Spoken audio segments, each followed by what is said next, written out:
Hello students, आज हम लोग क्लास 10th का एक बहुत ही इंपॉर्टेंट टॉपिक जो है कन्वर्जिंग और diverging effect of convex and concave lens cover करेंगे और उसको डिस्कस करेंगे।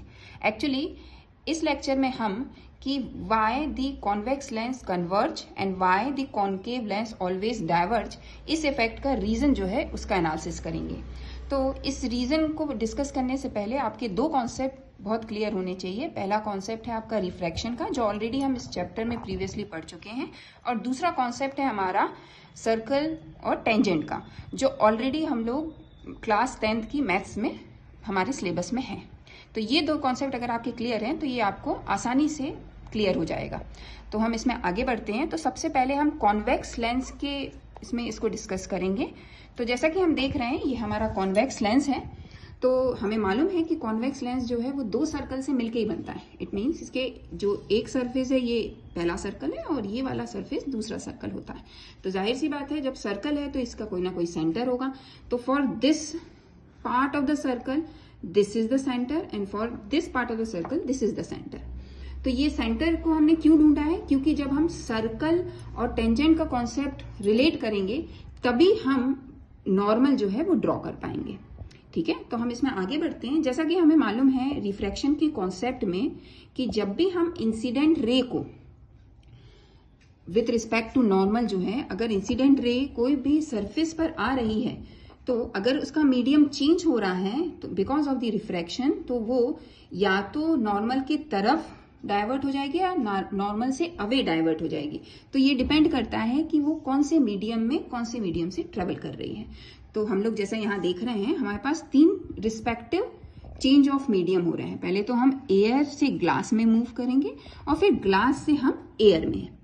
तो ग्लास जो एयर है हमारा वो एक रेयर मीडियम है, ग्लास जो है वो डेंसर है, और सिमिलरली फिर से अगर हम एयर में आते हैं तो फिर से हम रेयर में आते हैं। इट मीन्स हम लोग पहले रेयर से डेंसर में जाएंगे और फिर डेंसर से रेयर मीडियम में जाएंगे जब हम एक लेंस से लाइट को पास करते हैं।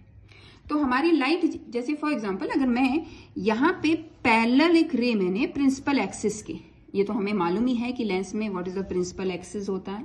ठीक है, तो प्रिंसिपल एक्सिस एक इमेजिनरी प्लेन होता है जो सेंटर ऑफ द लेंस से पास होता है। तो उसके पैरेलल अगर मेरी कोई इंसिडेंट रे है तो वो कैसे कैसे मूव करेगी और आफ्टर रिफ्रैक्शन उसका आउटपुट या रिजल्ट क्या होगा उसको हम इसमें पढ़ेंगे। जैसा हमें मालूम है वो कन्वर्ज करती है, लेकिन कन्वर्ज क्यों करती है वो हम यहाँ डिस्कस करेंगे। तो आप जैसे देख रहे हैं, इस पॉइंट में मेरी इंसिडेंट रे टकरा रही है। तो क्योंकि इस पॉइंट पे आ रही है तो ये जो सरफेस है सर्कल का, इस पे मुझे एक परपेंडिकुलर बनाना पड़ेगा। क्यों? क्योंकि मुझे एक नॉर्मल चाहिए जिसके रिस्पेक्ट में मेरी जो रे है, जो रिफ्रैक्टेड रे है, वो मूव करेगी। अब बेसिकली जब इस पॉइंट पे मुझे नॉर्मल चाहिए तो मुझे टेंजेंट वाले कॉन्सेप्ट का यूज करना पड़ेगा। मुझे पता है कि जब इस पॉइंट पे मेरा एक टेंजेंट बना हो जो सिर्फ इस पॉइंट ऑफ द सर्कल को टच कर रहा हो, तो ये पॉइंट ऑफ कांटेक्ट कहलाता है। और जब इस पॉइंट ऑफ कांटेक्ट को मैं सेंटर से जोड़ती हूँ, मतलब ये रेडियस हो गया, तो ये रेडियस और ये सरफेस जो है वो एक दूसरे के परपेंडिकुलर हो जाते हैं। तो इट मीन्स व्हाट, जो ये लाइन बनी है वो इस सरफेस के लिए नॉर्मल की तरह वर्क करेगी। तो अब हमें इस बात का ध्यान रखना है। तो जब मेरी इंसिडेंट रे इस तरीके से आई यहाँ पे, तो according to the refraction law मेरी रे क्योंकि एक रेयर मीडियम से डेंसर मीडियम पे जा रही है, तो मेरी जो रिफ्रैक्टेड रे है वो अपने एक्चुअल पाथ पे मूव ना करके नॉर्मल की तरफ थोड़ी डाइवर्ट हो जाएगी। तो ये मेरी रे जो है वो नॉर्मल की तरफ डाइवर्ट हो गई। आपको समझ में आ रहा है? ये यहां जाना था इसको, अगर ये सेम मीडियम रहता, लेकिन मीडियम चेंज हो रहा है इसलिए ये नॉर्मल की तरफ झुक रही है। नॉर्मल की तरफ क्यों झुक रही है? नॉर्मल से अभी क्यों नहीं आ रही है? क्योंकि ये रेयर से डेंसर मीडियम में जा रही है। ठीक है, यहां तक क्लियर हुआ। फिर आते हैं हम लोग नेक्स्ट सरफेस में। अब यहां तक तो मेरी सेम मीडियम में थी लाइट, अब मेरी लाइट जो है फिर से मीडियम चेंज करेगी। अब वो एक डेंस मीडियम से रेयर मीडियम में जाएगी।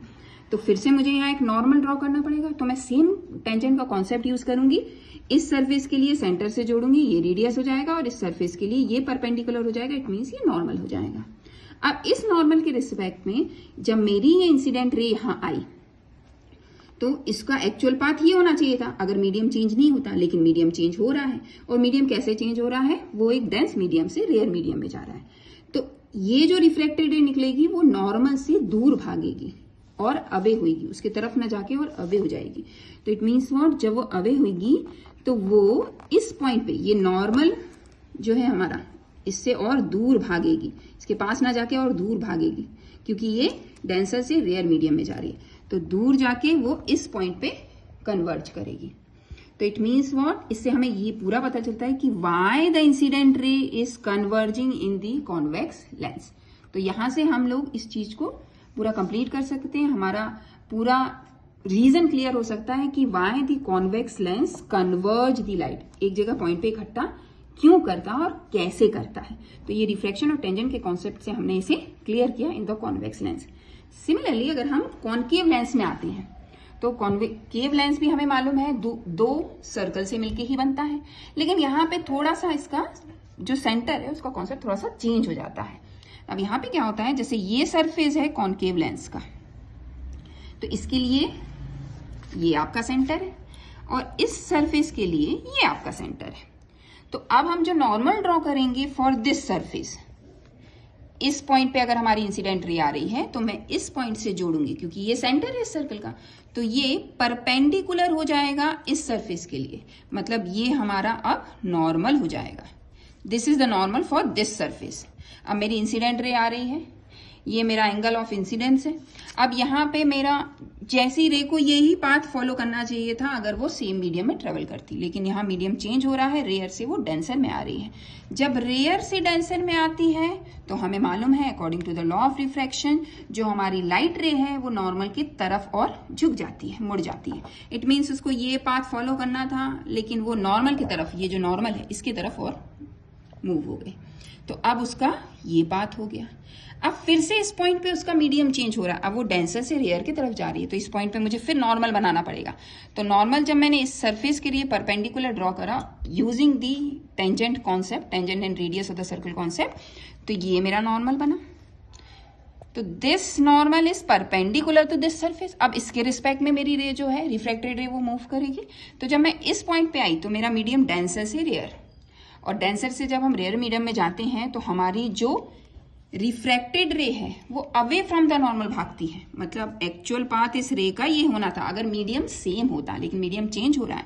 तो मीडियम चेंज हो रहा है तो लाइट जो है वो रिफ्रैक्ट होगी, डाइवर्ट हो जाएगी अपने पाथ से। तो डाइवर्ट कैसे होगी, वो मीडियम चेंज पे डिपेंड करेगा। तो वो डेंस से रेयर में जा रही है, इट मीन्स जो नॉर्मल है उसके तरफ ना मूव करके वो उससे और दूर जाएगी, तो ये उससे और दूर जा रही है। तो हम ये देख रहे हैं ऐसी आ रही थी और रिफ्लेक्टेड है ऐसी चली गई। इट मीन्स व्हाट, वो डाइवर्ज हो गई, वो फैल गई। कॉन्वेक्स लेंस में ऐसी आ रही थी और ऐसी हो गई, मतलब वो कन्वर्ज हो गई। तो इसीलिए जो कॉन्वेक्स लेंस है it produces the converging effect, और जो कॉन्केव लेंस है वो एक डाइवर्जिंग इफेक्ट बताता है। तो मैं समझती हूँ इससे आपको ये क्लियर हो गया होगा दोनों कॉन्सेप्ट बहुत अच्छे से, कि कन्वर्जिंग इफेक्ट क्यों होता है और डाइवर्जिंग इफेक्ट क्यों होता है in the convex and concave lens respectively. तो इससे क्लियर हो गया, और कोई डाउट हो तो आप मुझसे पूछ सकते हैं, कमेंट कर सकते हैं। Thank you so much.